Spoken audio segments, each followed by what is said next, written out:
Assalamualaikum warahmatullahi wabarakatuh. Perkenalkan, kami dari kelompok 5 praktikum robotika. Di sini kami akan menjelaskan tentang percobaan-percobaan dalam modul 1 yang berjudul Robot Line Follower. Anggota kami beranggotakan saya Syahrial Rashid. Saya Kuntung Haira. Saya Mukasu Mafifa. Baiklah, kami dari kelompok 5 akan menjelaskan dasar teori dari modul 1 robot line follower. Nah, untuk robot line follower sendiri itu merupakan sebuah robot yang dapat bergerak secara otomatis mengikuti garis yang telah ditentukan. Yang mana garis tersebut dapat berupa garis hitam di atas permukaan berwarna putih atau sebaliknya berwarna hitam. Nah, pada robot line follower ini itu menggunakan sensor untuk mendeteksi adanya garis, yang mana kemudian akan mengambilkan keputusan berdasarkan perubahan warna pada garis tersebut. Untuk komponen-komponen utama yang ada pada robot line follower itu ada 6. Nah, yang pertama itu ada sensor cahaya. Nah, sensor yang digunakan pada robot line follower ini itu adalah fotodioda. Fotodioda sendiri itu merupakan salah satu jenis dioda yang bisa digunakan sebagai sensor cahaya, yang mana berfungsi untuk mengubah cahaya menjadi alur listrik. Pada robot line follower itu sendiri, fotodioda digunakan sebagai receiver dan digunakan berpasangan dengan transmitternya yaitu LED. Untuk cara kerja dari fotodioda pada robot lamp blower itu sendiri, ketika LED memancarkan cahaya ke bidang berwarna putih, cahaya tersebut akan dipantulkan hampir semuanya oleh bidang berwarna putih tersebut, sehingga fotodioda akan menerima banyak pantulan cahaya. Sebaliknya, ketika LED memancarkan cahaya ke bidang berwarna gelap atau berwarna hitam, maka cahaya akan diserap oleh bidang gelap tersebut. Nah, yang mana sehingga cahaya yang sampai pada fotodioda akan menjadi sedikit. Perbedaan cahaya yang diterima oleh receiver akan menyebabkan hambatan yang berbeda-beda dalam receiver atau fototransistor tersebut. Selanjutnya, komponen yang kedua itu ada rangkaian komparator. Rangkaian komparator adalah sebuah perangkat elektronik yang digunakan untuk membandingkan dua buah sinyal input analog, yang mana pada komparator itu sendiri menggunakan operasional amplifier atau op-amp, yang mana nanti berdasarkan hasil pembandingan dua sinyal input tersebut akan menghasilkan output berupa tegangan yang sesuai dengan nilai VCC-nya. Pada robot line follower ini itu menggunakan dua buah logika. Yang mana itu pertama adalah logika inverting. Jadi ketika sensor membaca garis hitam sebagai logika tinggi atau satu karena pantulan cahaya minim, dan garis putih itu akan dan garis putih itu sebagai logika rendah atau nol karena pantulan cahaya maksimal. Jadi jika sensor di kiri itu mendeteksi warna hitam atau satu, motor di sebelah kiri itu akan melambat. Selanjutnya itu ada logika non-inverting. Kebalikan dari inverting, jadi ketika pada garis putih itu akan dianggap berlogika satu, dan pada garis hitam itu akan dianggap logika nol. Jadi kedua logika ini itu berdasarkan dari konfigurasi komparator op-amp tersebut. Selanjutnya, untuk komponen selanjutnya itu akan dijelaskan oleh rekan saya. Baik, terima kasih. Selanjutnya itu saya akan menjelaskan salah satu bagian dari robot line follower yaitu H-bridge. H-bridge sendiri adalah rangkaian yang terdiri dari 4 komponen yang biasanya akan berfungsi sebagai saklar. Komponen yang biasa digunakan pada line follower itu seperti transistor ataupun MOSFET yang nantinya akan disusun seperti huruf H dengan tujuan untuk mengatur arah putaran motor DC dengan mengubah arah arusnya. Dapat dilihat pada rangkaian. Di sini saya menggunakan MOSFET yang nantinya MOSFET ini akan dikombinasikan dengan MOSFET dua buah channel. Di sini ada channel P dan ada channel N.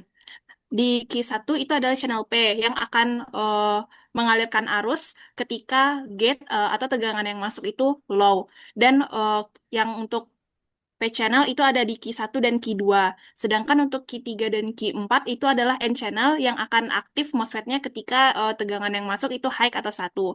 Biasanya sebelum masuk rangkaian H-bridge itu diberi transistor yang digunakan sebagai penguat tegangan keluaran dari komparatornya.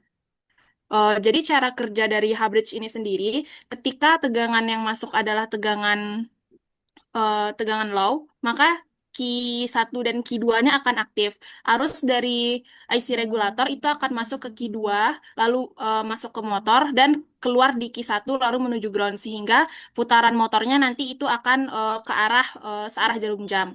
Kemudian ketika tegangan dari gate yang masuk adalah high, maka yang aktif itu adalah Q3 dan Q4. Ketika Q3 dan Q4 aktif, maka arus dari IC regulator itu masuk menuju Q3, lalu ke motor dan keluar di Q4 lalu ke ground. Nah, ketika itu putaran motor akan berubah karena arah arusnya telah berubah. Motor akan bergerak berlawanan arah jarum jam. Terus pada rangkaian H-bridge itu biasanya diberi dioda yang berfungsi untuk mengatasi bila terjadi back EMF sehingga nanti back EMF-nya tidak akan masuk dan merusak komponen dari baterai dan komponen lainnya. Next. Selanjutnya itu adalah eh, driver motor. Jadi opsi lain untuk penggunaan driver motor sendiri itu bisa menggunakan rangkaian H-bridge dan bisa menggunakan komponen driver motor. Komponen driver motor itu adalah contohnya itu L293D yang berfungsi untuk mengendalikan putaran motor DC sehingga robotnya dapat bergerak mengikuti garis yang sudah ditentukan. Driver motor ini memiliki kemampuan khusus yaitu dia bisa diatur PWM-nya tanpa menambahkan komponen lain. Fungsi driver motor pada line follower itu mengendalikan arah putaran, mengatur kecepatan, dan untuk mengirimkan tegangan dari baterai ke motor sehingga motornya bisa berputar dengan baik. Baik, selanjutnya akan dijelaskan oleh rekan saya. Pada Rashid, disilahkan. Baik, yang selanjutnya itu adalah komponen voltage regulator atau regulator tegangan. Komponen ini seperti namanya itu berguna untuk mengatur tegangan yang dikeluarkannya atau tegangan output. Di sini dia ini komponen aslinya terdiri dari 3 pin atau 3 kaki, yaitu kaki input, kaki output, dan kaki adjustment atau kaki untuk mengatur keluaran dari komponen ini. Uh, yang bisa kita lihat ditampilkan pada layar itu adalah contoh rangkaian sederhananya. Itu terdiri dari kapasitor filter di bagian awal, bagian input, kemudian untuk mengatur outputnya seperti yang disebutkan tadi ada pin pengaturnya. Itu cara mengaturnya digunakan 2 resistor eksternal. Yang pertama resistor dengan nilai tetap R1, kemudian yang kedua itu resistor variabel atau bisa kita gunakan potensiometer.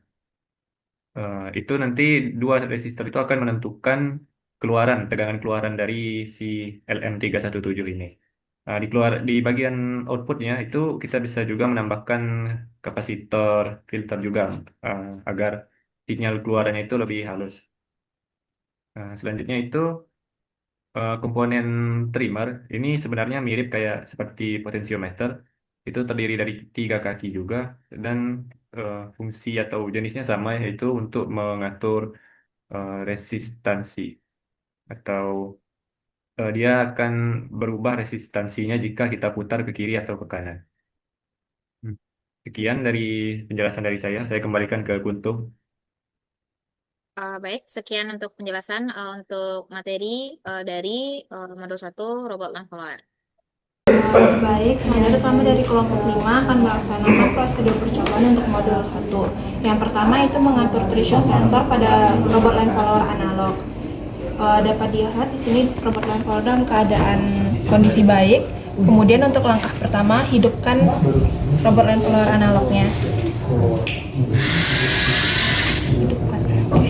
Kemudian, atur threshold sensor dengan mengubah nilai potensio pada rangkaian komparator.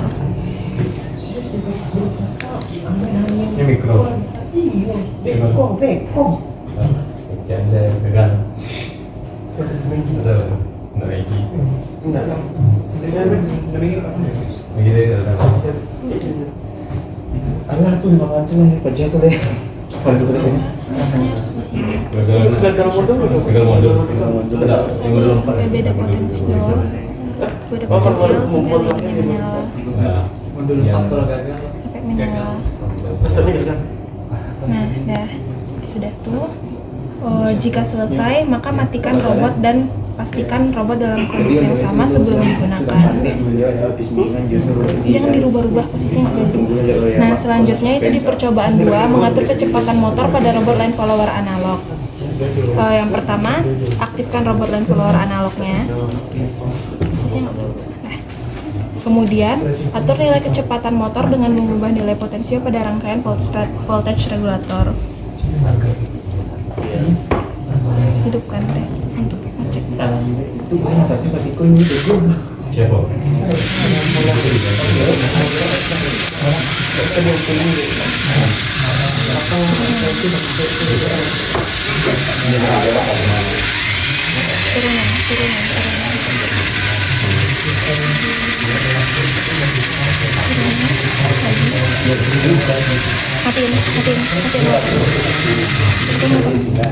Dia punya 9 tuh. Oh. Itu semua ikutnya kan ikut alam.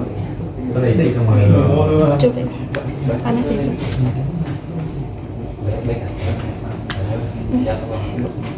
Gosong. Dari tadi.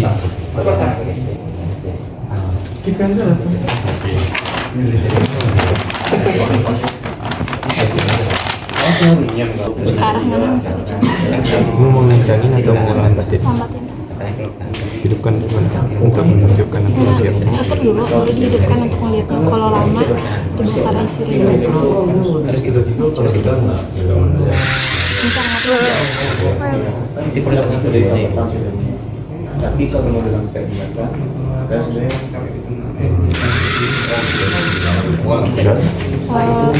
untuk pengatur kecepatan telah selesai, maka percobaan telah selesai.